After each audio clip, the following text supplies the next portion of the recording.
Never touch your truck again? You got it. I live in a major city in Ontario, Canada. I live in a small subdivision and have 5 neighbors total on my street. For the past few years during the winter when we're getting a lot of snow or a bad storms, as I'm leaving for my overnight shift at around 8 to 9 p.m. I'll put my wife's windshield wipers up on her car and do a quick walk around to my other 5 neighbors and put their windshield wipers up on their cars. Obviously not if they're outside or something, but if it looks like they're in for the night.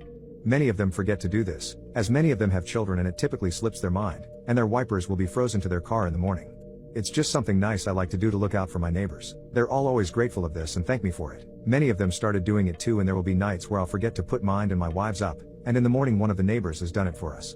Anyway, recently one of our neighbors moved and a new family moved in as of last week. It's a young couple and their 2 young children. The other night I was leaving for my overnight shift at around 9 p.m. It was snowing really heavy and we were supposed to be getting almost 30 centimeters of snow and it was freezing out. So I put my wife's wipers up and do my usual quick walk around to the other neighbors. I was hesitant when I reached my new neighbor's house, as I've only introduced myself once, but did it anyway. As I was putting the second wiper up on their pickup truck, the husband came charging out of his front door yelling, "Hey, what the EFF are you doing to my truck?"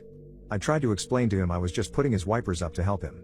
He continued to scream at me to get the hell off my property and don't touch my crap again. The wife then came out and started yelling at me too. I apologized and started walking away. Some of my other neighbors heard the commotion and came outside to see what was happening. They tried explaining to him too that it's just something we do. Both of them wasn't having it. Fast forward to this morning. I'm arriving home from my overnight shift and as I'm walking and I see the wife of this couple struggling outside to break the ice off the windshield wipers of the truck. Guess she was trying to take her kids to school and the wipers were frozen solid on the car. She sees me and yells over, "Hey there, do you mind giving me a hand please?" I look over to her and yell back, "No sorry. Thought I was to never touch your crap again ma'am," and walked back inside. She yelled back at me, "Wow, told my wife about this. She thinks I should have helped her because she was just trying to get her kids to school." I disagree as I was just following what they told me.